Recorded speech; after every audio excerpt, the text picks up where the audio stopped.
Kalau aku keterima SMP 1 Ponorogo, saya tidak mau masuk ke pesantren. Nah itu momen paling yang paling saya rasakan. Saya itu bukan jalur bapak saya gitu kan, tapi kita dapat ya IP 2,5 ke atas itu sudah tantangannya luar biasa. Lihat teman-teman gitu kalau mainnya di hasil ujian itu C, D, B. Ada sesekali A gitu dah. Alhamdulillah.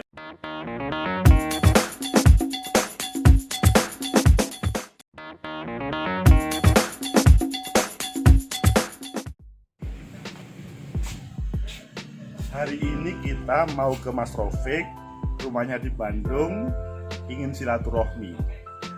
Assalamualaikum Mas Rofik. Waalaikumsalam Mas Agus. Sehat, jauh-jauh ini dari Ponorogo. Rofik. Kita boleh mampir dan kita sarapan ya? Boleh dong. Ada nasi kuning. Ayo kita sarapan. Silakan. Sarapan dijamu oleh Mas Rofik dan keluarga ini, Tante Asri. Nasi kuning silakan. Ini yang punya rumah.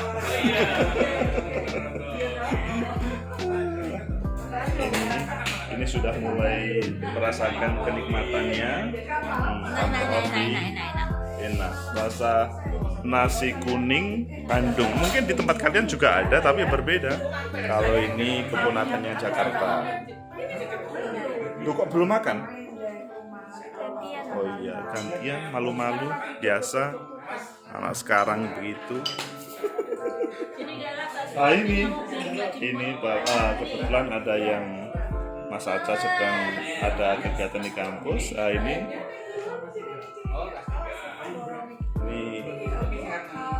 orang Jakarta.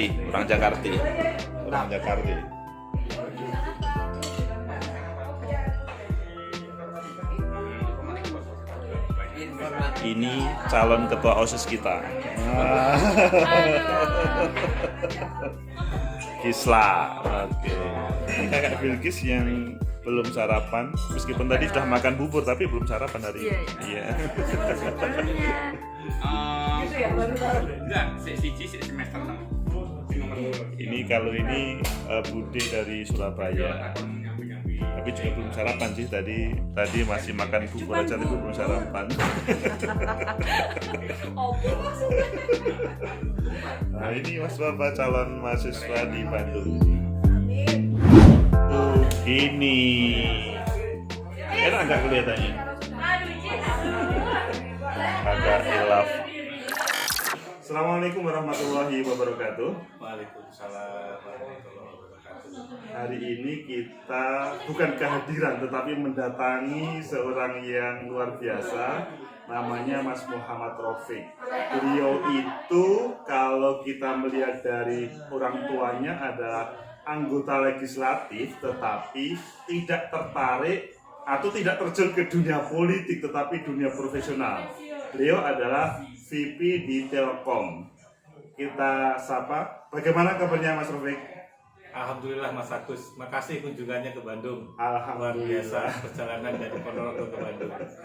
Ya, kita hari ini spesial ke Bandung untuk bagaimana merasakan dinginnya Bandung. Bagaimana Mas Rofik ceritanya kok selanjutnya hidup di Bandung, padahal dahulu itu kan hidupnya di Ponorogo.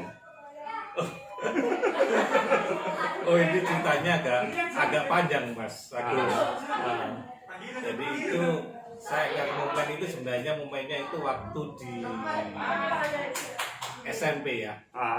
Saya itu waktu itu Mas Fuad, Mas Tuti itu kan laki-laki masuk pesantren. Betul. Itu mungkin jalurnya bisa masuk ke politik gitu ya. Saya cuma ngomong ke bapak saya. Kalau aku keterima SMP 1 Ponorogo, saya tidak mau masuk ke pesantren. Nah itu momen paling yang paling saya rasakan. Saya itu bukan jalur bapak saya gitu kan.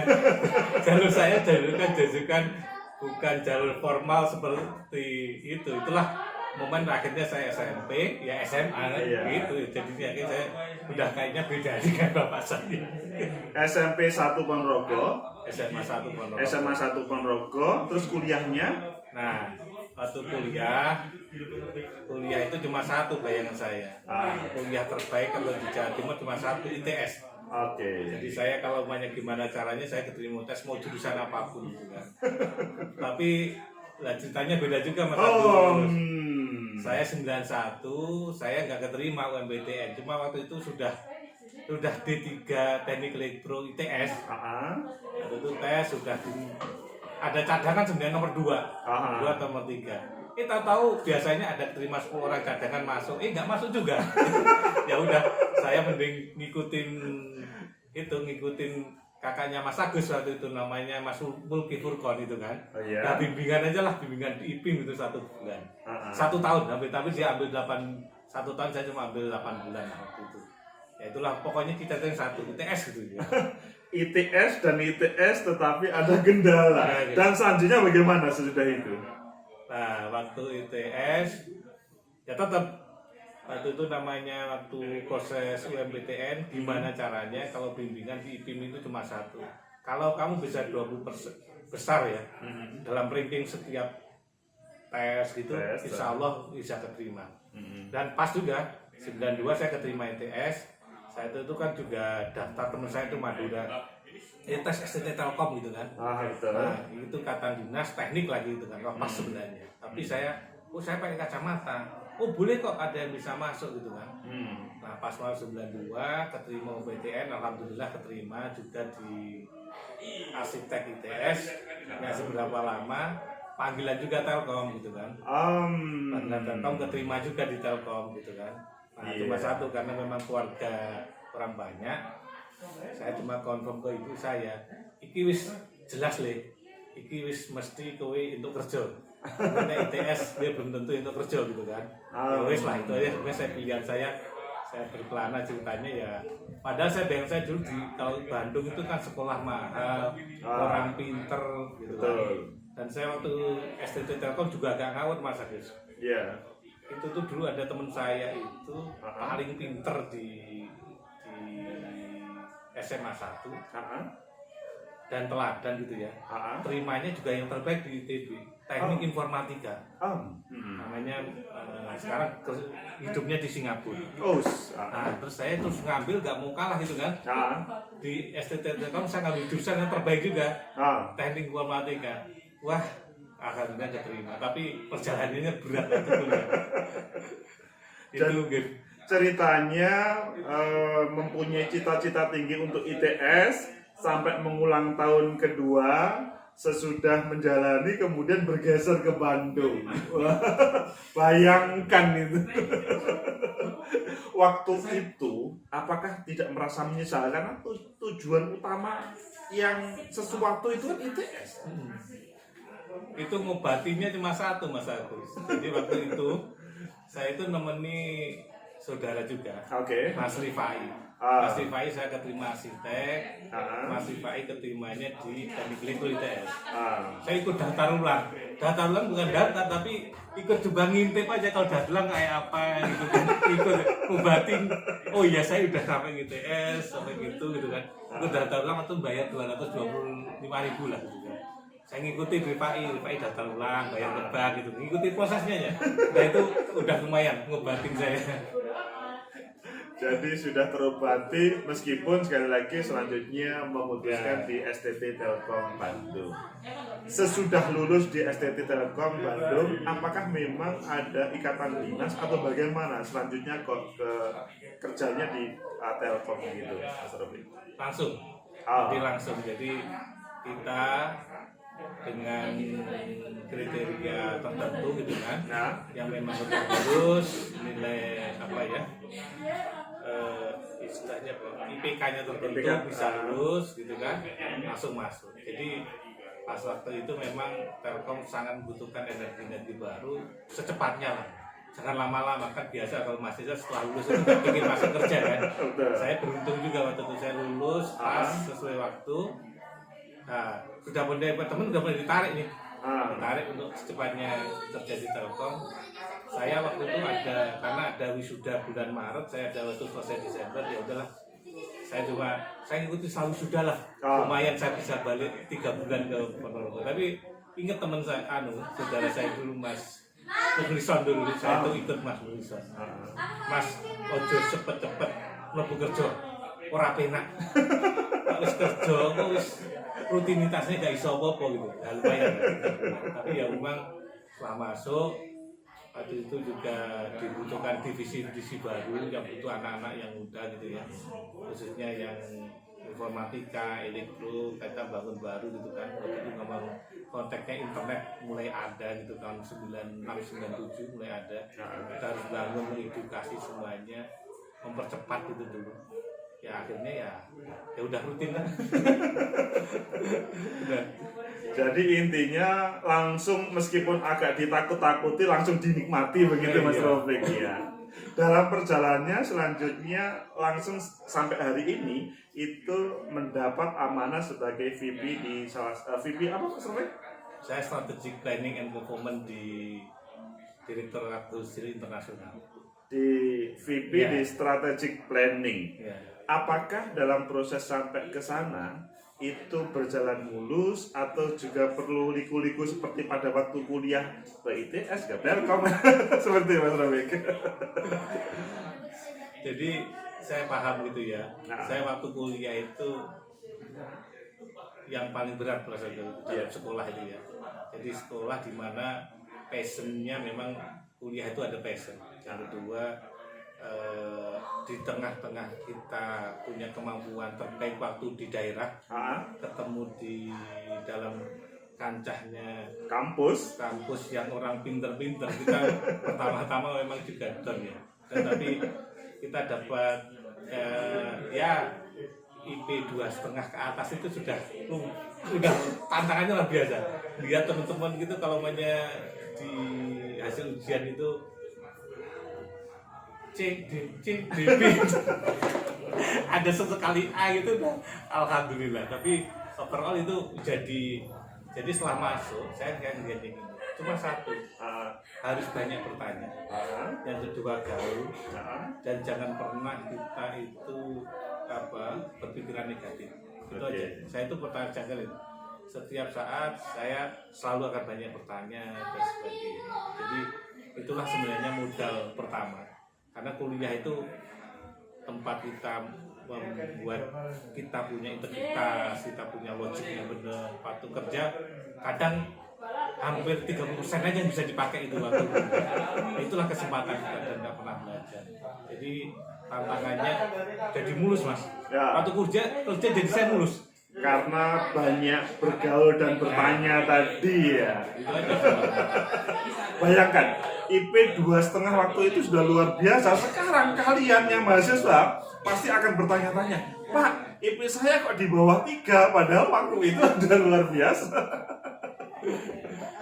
Tapi kalau kita melihat perjalanan Mas Rafiq tadi ya, di dunia kuliah seperti itu, di dunia kerja seperti itu, saya ingin tahu bagaimana Mas Rafiq sebagai orang yang dahulu hidup bukan di Bandung, yaitu di Ponorogo, sekarang hidup di Bandung. Apakah mempunyai rasa kangen atau malah bagaimana? Enak di mana Bandung dan Ponorogo? Saya overall kayaknya sejak SMA udah keluar dari Ponorogo ya. Oke. Kalau saya balik Ponorogo itu kan mungkin setahun sekali gitu ya. Oke. Jadi banyak, sebenarnya kalau datang ke Bandung itu banyak, Ponorogo banyak hal yang baru. Tapi kalau disuruh compare itu ya, dinamika saya itu kerja itu kan di Jakarta ya, Jakarta, rumah di Bandung. Saya itu nggak ngerti. Dulu ada Dixon Bandung Jakarta kayak capek, tapi saya juga nikmatin itu Mas. Jadi saya kerja mulai start 97 di Jakarta, 2005 balik dipindah ke tugas ke Bandung. Setelah itu udah tetap di Bandung. Sekarang 2021, sekarang mungkin 16 tahun ya. 16 tahun itu saya itu cuma Bandung Jakarta aja. Jadi suasana itu udah apa ya, sudah dari Cipularang belum ada, sekarang ada tol layang dan sebagainya, ada kereta cepat, ya udah saya nikmati tiap hari itu tol. Jadi kalau menjadi Ponorogo itu rasa kangen, pasti rasa kangen luar biasa. Tapi saya nggak bisa lama-lama kalau makan Ponorogo itu banyak gitu kan. Pagi pecel, siang pecel, sore pecel, besok pecel gitu ya. Pasti hari ketiga saya ke kampung. Saya nggak begitu kuat makan pedas karena mungkin nggak se-Bandung itu pedas banyak ya. Tapi dari dulu pasan tuh nggak begitu seperti Ponorogo. Pedasnya luar biasa. Makanannya juga mungkin nggak begitu kuat ya. Apa itu rasa-rasanya Bandung ya tergantung lidah kita sih. Mas Rafiq, ini sudah cukup lumayan. Pemirsa ini pengen tahu apa kunci sukses dari proses sekolah yang luar biasa, perkuliahan yang juga dinamis, dan dunia bekerja seperti itu. Apa kata kunci sukses untuk meraih masa depan itu, Mas Rafiq? Paling utama adalah berpikir positif. Oke. Pertama itu. Karena kalau kita nggak berpikir positif, kita nggak punya energi. Jadi kalau dengan kita berpikir positif, simpelnya kita punya melihat lingkungan itu kita menjadi lebih clear, gitu ya. Kita kalau banyak itu waktu kita masih start, dengan itu lebih banyak kita belajar lebih cepat. Waktu kita udah mulai manajerial dengan tim yang kecil, kita bisa dinamika lebih banyak, teman-teman lebih macam-macam dan sebagainya. Kalau kita nggak lebih positif, nggak bisa mengejas teman-teman. Otomatis kita, kalaupun ada masalah yang sangat ketat pun, karena masalah dengan atasan, karena masalah dengan lingkungan, yang membatasi kita untuk itu, kalau kita positif, kita berpikir, oh kamu salah, karena kita tidak memberikan respek yang baik kepada teman. Itu aja yang paling utama, karena dengan yang positif kita punya melihat kelemahan kita. Oh iya, saya tidak mampu mengerjakan, otomatis saya punya harus jiwa untuk berkreasi lebih baik, inovasi lebih baik. Karena kan di dalam dunia kerja, dalam industri, mungkin dalam suatu industri yang sangat kuat itu, challenge-nya banyak, tantangannya banyak. Kita perlu banyak belajar, ya kita bisa harus bergaul lebih banyak orang, ya, energi positif yang paling itu. Dan yang kedua, jangan pernah menyerah. Dan kalau menyerah, gampang menyerah, ya itu. Makanya paling susah itu apa? Recovery. Ya, sekali putus asa, saya juga pernah ngalami gitu ya. Down gitu, tapi harus ada pelampiasan. Dalam biasanya kalau buat energi yang positif, kalau yang ada lemah karena ada masalah, sakit hati karena mungkin pacarnya meninggalkan atau apa, harus punya ini pegangannya bang, energi positif dan ada yang dilampiaskan. Mau apa? Belajar lebih banyak, belajar baca kan, kalau olahraga punya suatu prestasi terukur gitu kan. Kalau banyak lari, suka lari gitu kan, start sekarang bisa 5 kilo, naikin di 10 kilo, naik half marathon jadi full marathon itu jadi energi positif itu yang mungkin yang saya rasakan recovery cepat. Luar biasa Mas Rafiq, terima kasih terkait dengan inspirasinya pagi hari ini. Kita datang ke Bandung sebetulnya pengen jalan-jalan, pengen mampir, nggak tahunya ada inspirasi dari Mas Rafiq. Semoga bermanfaat, semoga kalian semuanya juga bisa menjadikan ini sebuah panutan. Like, subscribe, comment, and share. Sampai jumpa. Makasih Mas Rafiq. Terima kasih Mas Agus.